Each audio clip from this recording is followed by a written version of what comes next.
तांगे वाले को लगता है कि वह घोड़े को पाल रहा है, जबकि सच्चाई यह है कि घोड़ा ही तांगे वाले को पाल रहा होता है। घोड़ा न चले तो तांगा वहीं खड़ा रह जाएगा, न कमाई होगी न घर का चूल्हा जलेगा। लेकिन कई बार तांगे वाला इस भ्रम में जीने लगता है कि घोड़ा उसकी कृपा से जीवित है। राजनीति में भी कुछ ऐसा ही दृश्य देखने को मिलता है। कुछ जनप्रतिनिधियों को लगता है कि वे जनता को पाल रहे हैं, जनता पर एहसान कर रहे हैं। सड़क बनवा दी तो कृपा कर दी, नाली बनवा दी तो उपकार कर दिया, किसी की समस्या सुन ली तो मानो बहुत बड़ा दान कर दिया। लेकिन लोकतंत्र का सच इससे बिल्कुल उल्टा है। हाई मास्ट लाइट लगवा दी तो बहुत बड़ा पुण्य का काम कर दिया। असलियत यह है कि विधायक, सांसद, मंत्री या कोई भी जनप्रतिनिधि जनता के टैक्स, जनता के वोट और जनता के विश्वास से ही अपनी कुर्सी तक पहुंचता है। जनता का समर्थन न हो तो बड़े बड़े राजनीतिक महल भी देखते ही देखते धराशायी हो जाएंगे।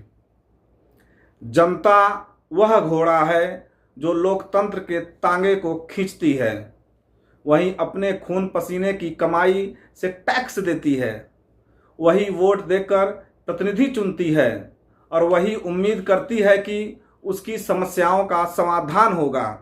लेकिन जब कुछ लोग कुर्सी पर बैठकर यह समझने लगते हैं कि जनता उनकी मोहताज है, तब लोकतंत्र की आत्मा आहत होती है। यही हाल हमारे विधानसभा का भी है। विडंबना देखिए, चुनाव के समय जनता मालिक होती है और नेता सेवक।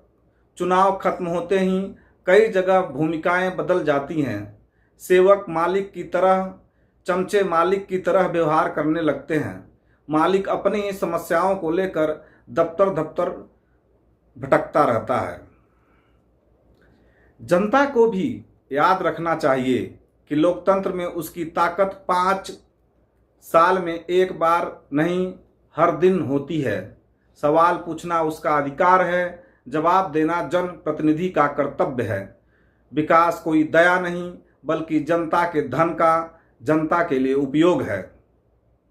इसलिए हे विधायक, हे चमचों, हे जनप्रतिनिधियों, तुम्हें यह भ्रम छोड़ देना चाहिए कि तुम जनता को पाल रहे हो। सच तो यह है कि जनता ही लोकतंत्र के पूरे ढांचे को संभाले हुए है।